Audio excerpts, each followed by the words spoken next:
Some big news just came about. I was talking to my friend after I went on the links and stuff because I was seeing what was going on for tours and stuff. So I went looking up Hatchet House because we were watching videos. My friend Steve and I were watching videos on Mars and all this and that. And so we wanted to look up Hatchet House. Their domain name is down. There has not been a single update on Hatchet House since 2009. And nothing about it closing or whatever. So I talked to Julian. And I said, I told her about, Hatchet House and things like that, and I asked her opinion on what was going on. Well, apparently the Mighty Death Pop tour has been canceled. Tours have been canceled. They're doing the Riddlebox show in Detroit, and that's the last that anyone's heard of it. ICP's starting to come to an end. Maybe Twisted Force saw this, and that's why they left or whatever, but the Psychopathic Records is coming to an end. By speculation and research that I have done, I can honestly say that, in my honest opinion, I would put $10 down that Psychopathic Records is in fact coming to an end, and that all these artists are going to have to go and do something else, something big. And maybe they'll do another record label or something, but right now it's not looking too good. Boondocks left, A&B, Twisted, all these guys are gone now. And it says here, and I quote, get to my inbox here real quick on some things that I've gathered from people. I asked my friend Joe about Hatchet House. I says, why is their site down? Why, no one's heard anything on it. He says, shit's all fucked up, man. Ever since the FBI thing, everyone's parting ways and shit. I don't know anymore. So that's what my friend Joe was talking to me about, and he's a guy who lives up the road from me. Chill dude, so I told my friend Julian, I says, I got something I want to talk to you about. My friend Joe sent me a text, do you have time for another question and answer thing? Because she's a sweetheart. I trust this girl with her judgment. She's really smart. She says she's not, but oh my god, she's fucking brilliant. I asked her about, do you think it was the FBI and why the groups are splitting? She said, no, because they still are family. With ICP, they broke off because Psychopathic is about to be no more. They have a concert in Detroit that is going to be on.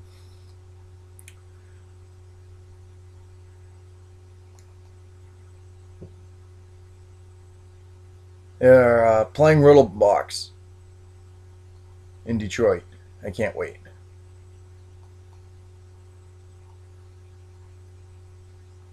But all of the tours are canceled, and there will be no Mighty Death Pop show.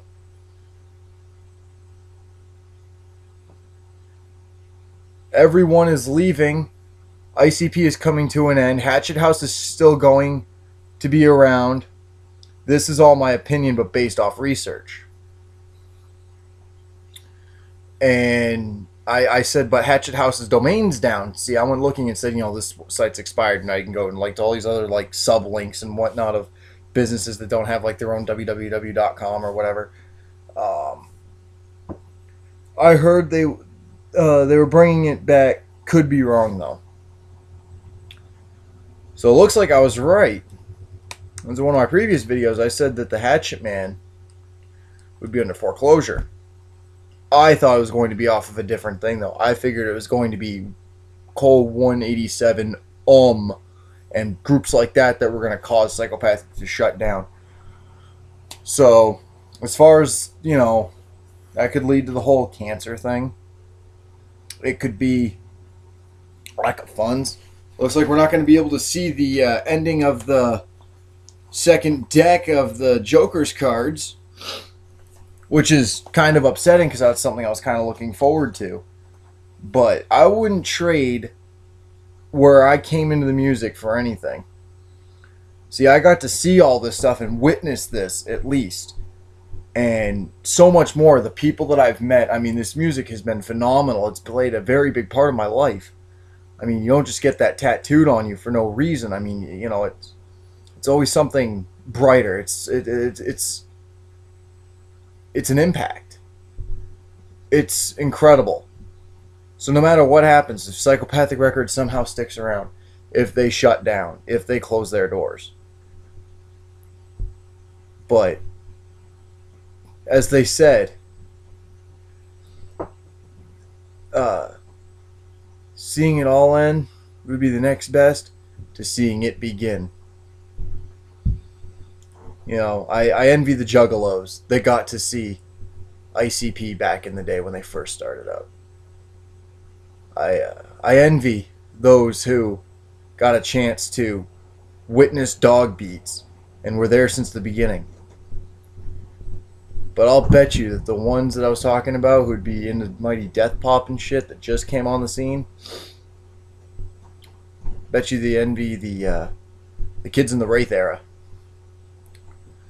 So no matter what, whether you call yourself a juggalette, a female juggalo, a family kid, if you think it's a juggalo family, or if you're old school and you're watching it and watching all of this, you know, we got to be a part of this. We got to be in the center of it all. We got to see our own vantage points. We got to be at the brink of what I'd like to call a movement. I mean, it's been a hell of a ride. You know, discussing all this with people and hearing about it now. I mean, maybe you guys had already heard about it and whatnot. And, you know, this is all just, you know, something I had missed. Something I haven't heard yet. Maybe I'm a little late in the game. But I can honestly tell you that no matter what happens, I will look back on all of this and say, it was a hell of a ride. I was thinking about this years back when I got my tattoo. I didn't have doubts about it or anything. I was sitting there getting my tattoo. My friend Steve was there. His roommate Cullen was there. I thought, what am I going to say? Because I'll never get a tattoo removed. If I get it, it's going to be there for life. I thought I'd be 80 years old and ICP would have a reuniting thing and I'd go to it. If a kid ever asked me what that was on my arm, I'd tell them that it was the most incredible movement I'd ever been a part of. I was there for the whole punk rock thing. I got to see a lot of the bands played in 1996 in their established year, Dropkick Murphys, stuff like that. But this doesn't even come close to the punk movement. This has been so much more. You know, I missed the Sex Pistols. I missed that first movement in 1976 when it was established. I missed the American hardcore movement. But I got to witness this. And I always said I'd love to go back. I was born in the wrong era. I'd love to go back. But, you know, this has been a hell of a ride. And I hope that something comes out of it, that it keeps going on. But maybe a revolution, a revelation of some kind, where it comes back years down the road. Someone picks up an ICP album after everything's all said and done, the dust settles and the curtains close for good. The doors are locked to Psychopathic Records. These guys are laid off. The gatherings stop. That one day a kid is able to pick up the CD, paint his face, go up on stage, and make music. It'll never be like ICP. It'll never be like Twist. It'll never be like Blaze. It'll never be like ABK. But one day I hope to see that come back and to start something like this all over again. You know, we'll keep listening to the music. We'll always think back to how it started to how it ended. Maybe I'm being overly dramatic about the whole thing, but say this is the case. Say that everything I've researched and the speculation and all this stuff, you know, maybe that's what's going to happen. Maybe that's what's going on. So, something to think about. I'll give you links I'll provide information. You guys can find me on Facebook. I just posted up my new custom charm tonight. So, you guys probably take a look at that on my Facebook page. Look it up on Hatchet's Wicked Shack. I'll have some stuff on there. I'll start, showing people videos, my favorite songs, stuff like that. But, if this is the way it's going to end, never wondering what the last Joker's card on the second deck would look like, wondering what their lyrics are going to hold, what songs are going to be there. As much as I don't care for the newer stuff as time goes on, I'd still like to see it. But if this is in fact it, if, no one does anything until the gathering, if they even have the gathering still. But what I plan on doing is when I go to Nashua, March 16th, to go see Twiztid, I would like to be able to talk to people, see what their thoughts are, and let them know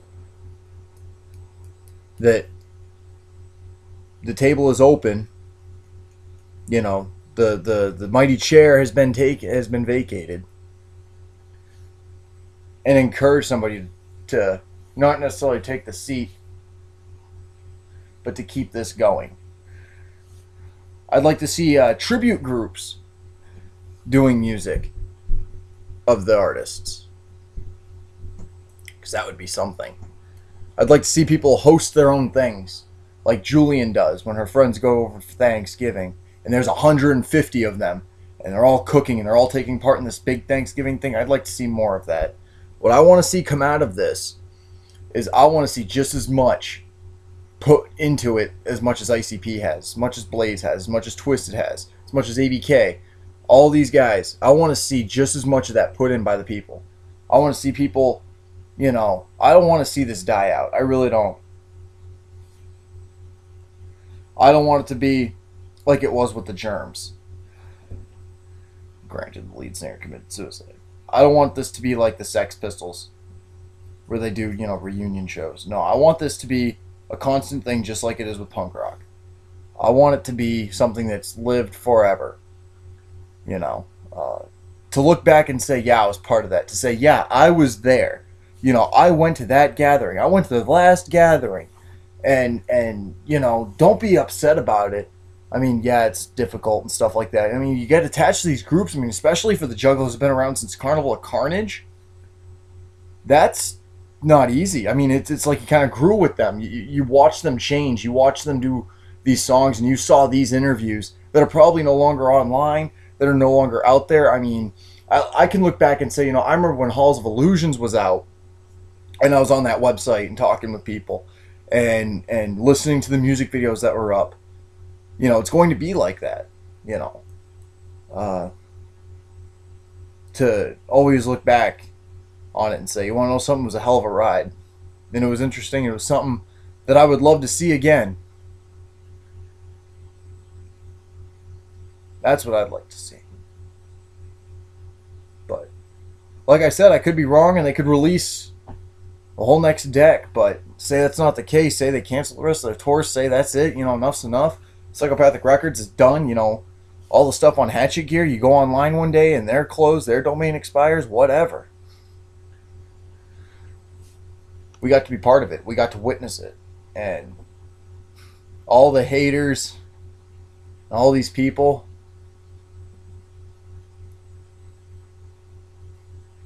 they'd wish they were part of it. That they witnessed something like this. It'd be like, I saw the Germs before Darby Crash committed suicide, I saw the Sex Pistols back when they played on the boat in England. It's a landmark in history. I mean, this is history that's been written, and it's a major portion of it. Say, the whole FBI thing. We got to be part of that too. As much as it's a negative, we got to be part of that. We got to put a fight up against the FBI. It was a revolutionary act. Going against all these things, The Sex Pistols, when they came to New York City, they were greeted by police. They were greeted by media. They thought there was going to be a huge riot and that they were going to come off that jet and fucking wreck shit and smash things. And they came out the most quiet, most peaceful people. And the media and the cops were in shock and awe. They didn't know what to do. Well, we get to see that. We get to be a part of that now. ICP, Blaze, Twisted, ABK. They got to start that. They got to lead that. And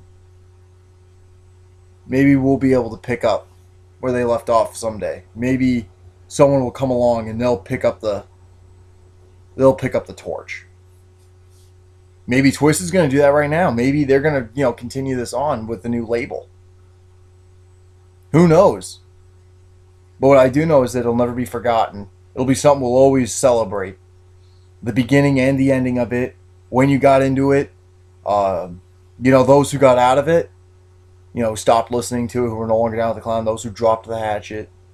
They'll look back. And they'll say, I was part of that once, then I left. But everyone's gonna, it'll be talked about for years. When something comes to an end like that, is when it talks. It's talked about. It's in the talks with people and media and attention. It's incredible how that works. But it's like they say, you're not famous until you're dead. So when this whole thing dies out, temporarily, someone will bring it back to life. We'll keep it alive. We'll be hanging out with our friends. It's something like Julian does at Thanksgiving or whatever. And we'll play the music and we'll celebrate and we'll talk about it. Just like we would if one of our family members passed. And we'll celebrate it. A lot of people are going to be upset. A lot of people are, they're going to do their own things to cope with it. I mean, because, people are saying, well, you're being melodramatic. It's a fucking, music group. It's an artist. But, think of why you got into the music. Think of who got you into the music. Think of what you were going through in your life when you started listening to it. Think of all the things that you went through when you were listening to it. You got pissed off at your parents, so you ran in your bedroom and you turned on ICP and you fucking cranked it. They're pounding at your door to turn it down, but you wouldn't turn it down. Or maybe you did. But either way, we'll always remember it. I mean, you think about it now, it's like, yeah, my friends never will listen to ICP. But now it's going to be more of a forethought. And it's, people are going to go out and buy the CDs. They're going to have a collection set. They're going to have a documentary thing, the rise and fall of Psychopathic Records. Just like what happened with ECW. There's people that talk about that too. Wrestling fan or not, you'll still appreciate the fact that, you remember Sabu and Terry Funk and all those guys, and then all of a sudden ECW had to close its doors on the bingo hall. And those of you who know what ECW is, you'll understand the bingo hall reference. That's where ECW's house was, pretty much. It's like the only event that they were in for the longest time. It was in this bingo hall. And that is actually where it ended. Its last match that ever took place when it was actually ECW was in that bingo hall. Yep. So, it's appropriate, the Riddle Box, to be played at Detroit, Michigan. It's poetic. If that would be the last show they'd ever do, God bless those, and, congratulations to those who were able to go and witness that. And it will be released on DVD. I can almost see it now. There's no reason why it wouldn't be. So those who were able to go, those who get it on pay-per-view, congratulations. But, yeah, I just wanted to hop on here, tell you guys. I thought it would be something really interesting to share. Thoughts and views, once again, complete speculation, but it'll be something that's never forgotten. So, all right, peace.